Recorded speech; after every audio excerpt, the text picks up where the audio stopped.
this is your brain, this is your brain on drugs. I mean, there's no, what do we call them, public service advertisement more well known from the 1970s than that, and actually going into the 1980s. I don't even know when the actual slogan originated, but really from the outset of Doc, when I began speaking, there was this movement going on against drugs, and most well-known one was PRIDE, Parent Resources Institute on Drug Education.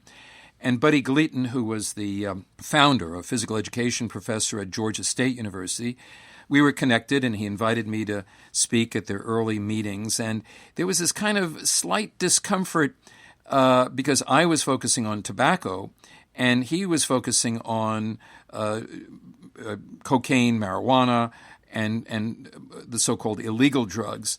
And we both were very supportive of one another's effort, but my area of interest and expertise was smoking, and his was these others. And I guess we both were in agreement on alcohol, but that wasn't a very big topic.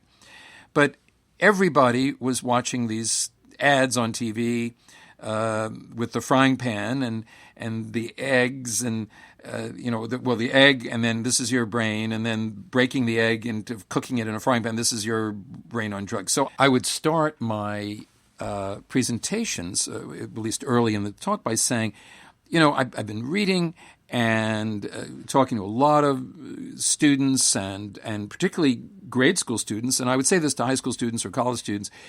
Do you know, I've been going all over the country, and as one person at the Beaumont Rotary Club said, Dr. Blum has been invited to lecture in more than 50 states. And I've learned that kids are not eating eggs. Why do you think kids are not eating eggs? And I open it up to the audience, and they'd say, well, because the shells are too crunchy or something, or it's got cholesterol. I say, no. And they'd say, well, it's little baby bird guts, or no. Kids are not eating eggs because this is your eggs, this is your brains, this is your drugs and eggs on frying pans. And they would all laugh, and they'd say, oh yeah, those are those ads saying this is your brain and this is your brain being fried by drugs. But kids, little kids, it was actually true. They surveyed kids, and they found that these kids were watching these commercials with the eggs frying, and they were saying, oh my God, eggs are drugs, I can't eat eggs. This is an absolutely true story. So the so-called Partnership for a Drug-Free America didn't get it, but it's still the most well-known commercial ever. And so speaking to PRIDE, or Parent Resources Institute of Drug Education, in Atlanta, when they had their huge meeting, they had Secret Service, because they had Nancy Reagan, who by this time was the Just Say No person. That was the big slogan of the Reagan administration. That'll solve everything. And so she spoke at the first day of the meeting, and with Secret Service all around. And then I got to speak the same day at the meeting.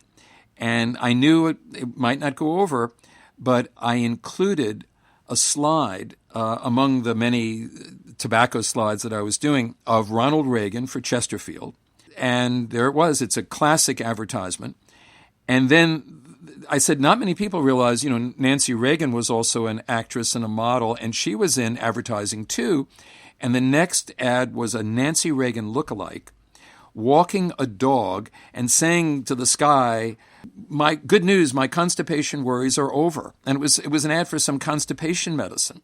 And the audience roared, and sure enough, one of the guys from the White House went down to Buddy Gleaton. You could see him there, and he had his arms gesticulating. And Buddy told me later he wanted them to get me off the podium right then and there. And he did not, but that was the last time I ever spoke at a PRIDE meeting.